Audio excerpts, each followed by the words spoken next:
शेतकऱ्यांच्या जखमेवर फुंकर मारण्याऐवजी सहकार मंत्री बाबासाहेब पाटलांनी शेतकऱ्यांच्या जखमेवर मीठ चोळलंय।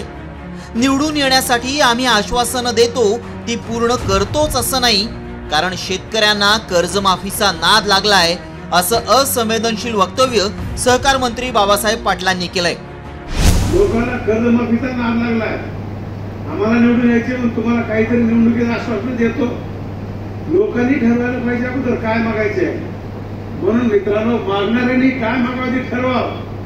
निवडणुकीत आम्हाला निवडून यायचे म्हणून आम्ही देखील आश्वासन देतो, या सगळ्या गोष्टीचा आपण विचार करायला पाहिजे। खरं तर सहकार मंत्री बाबासाहेब पाटील हे अतिवृष्टीनं झोडपून काढलेल्या मराठवाड्यातील लातूरच्या अहमदपूरचे, त्यांच्या मतदारसंघातील शेतकऱ्यांची ही अतिवृष्टीनं दाणादाण उडवली, त्यामुळे कर्जमाफीच्या मागणीनं जोर धरलाय। मात्र बाबासाहेब पाटलांनी शेतकऱ्यांचे अश्रू पुसण्याऐवजी कर्जमाफीच्या मुद्द्यावरून शेतकऱ्यांच्या जखमांवर ओरखडे ओढले, त्यामुळे विरोधकांच्या हाती आयतं कोलीत मिळालंय। विरोधकांनी थेट 50 खोक्यांचा मुद्दा काढत बाबासाहेब पाटलांना लक्ष्य केलंय। बरोबर आहे ते बोलतात, ते कर्जमाफीचा नाद यासाठी लागलेला आहे कारण हे जे कृषी मंत्री आहेत किंवा आमदार आहेत, खासदार आहेत त्यांच्या पक्षाचे, ते शेतकऱ्यांची पिळवणूक करतात। या आमदार खासदारांना पक्ष सोडण्यासाठी 100 कोटी मिळतात, तसे शेतकऱ्यांना मिळत नाहीत। जर तसे शेतकऱ्यांना 50-100 कोटी मिळाले तर नक्कीच ते कर्जमाफी मागणार नाही। हे सहकार मंत्री म्हणतात शेतकऱ्यांना कर्जमाफीचा नाद लागला, निवडून येण्यासाठी आश्वासनं द्यावी लागतात आणि ते काही पूर्ण करण्यासाठी नसतात। वारे शाण्या, तुझी शेतकऱ्याच्या बांधावर जिरवल्याशिवाय शेतकरी राहणार नाही हा विश्वास देतो। एकीकडे विरोधकांनी टीकेची झोड उठवलेली असताना कृषी मंत्री दत्ता भरणेंनी मात्र असंवेदनशील सहकार मंत्री बाबासाहेब पाटलांची पाठराखण केली आहे। तर आपल्या वक्तव्यामुळे नवा वाद पेटल्यानं अखेर बाबासाहेब पाटलांनी दिलगिरी व्यक्त केली आहे।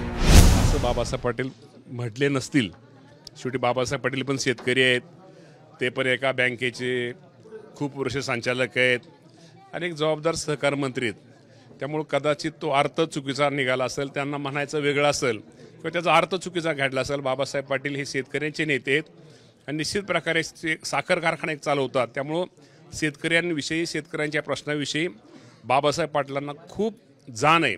मी बाबासाहेब पाटील सहकार मंत्री बोलतो। काल जळगाव येथे एका बँकेच्या उद्घाटनाच्या निमित्तानं गेला असताना आपल्याला ग्रामीण भागामध्ये अर्थव्यवस्था जर मजबूत करायची असेल तर शेतकऱ्यांनी दुधाकडे वळावं, अर्बन बँक किंवा पतसंस्थेने देखील या शेतकऱ्याला कर्ज द्यावं। ह्या योजना फक्त कर्जमाफीमध्ये बसत नाहीत, एवढंच माझ्या पाठीमागं म्हणण्याचा उद्देश होता। कोणाच्या भावना दुखावल्या असतील मी त्याबद्दल दिलगिरी व्यक्त करतो। कितीही दिलं तरी रडतात साले ही शेतकऱ्यांबद्दलची मंत्र्यांची जुनीच मानसिकता। त्यातच अजित पवारांच्या राष्ट्रवादीचे माजी कृषी मंत्री माणिकराव कोकाटेंनी शेतकऱ्यांबद्दल असंवेदनशील वक्तव्यांची मालिका सुरू केली होती। तसा विचार केला तर तुम्ही मला साधा कसं सांगा, भिकारी सुद्धा 1 रुपया घेत नाही हो, आणि आम्ही 1 रुपयावर विमा देतो गव्हर्नमेंट, त्याचा गैरफायदा लोकांनी घेण्याचा प्रयत्न केला आणि अशा प्रकारचे गैरप्रकार की बाकीच्या राज्याच्या लोकांनी ऑनलाईन अर्ज दाखल केले, त्यामुळे अर्ज खूप साचले, खूप फोपावले आणि त्यातून असं वाटतं की आता हे पीक विमा योजना खूपच चांगली आहे की काय, पण याच्यात सुधारणा करणं आवश्यक आहे। त्यामुळे सुधारणा काय काय करायच्या, कशा करायच्या आहेत ते मुख्यमंत्री महोदयांशी बोलल्यानंतर, उपमुख्यमंत्री महोदय बोलल्यानंतर ठरवलं। आता अतिवृष्टीनं पिकं, शेती, शेतातली माती, घरदार, जनावरं सगळं काही वाहून गेलंय। शेतकरी पुरता कोलमडून पडलाय।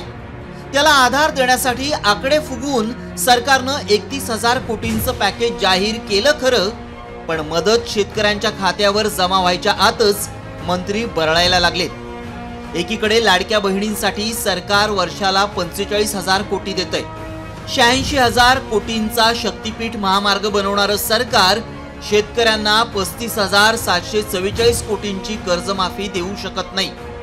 सरकार कर्जमाफी देत नसेल तर निदान मंत्र्यांची अशी असंवेदनशील वक्तव्य तरी नकोत। एकूणच भीक नको पण कुत्रा आवर अशी अवस्था राज्यातल्या शेतकऱ्यांची झाली आहे। संजय महाजन आणि सागर आव्हाड, साम टीव्ही न्यूज।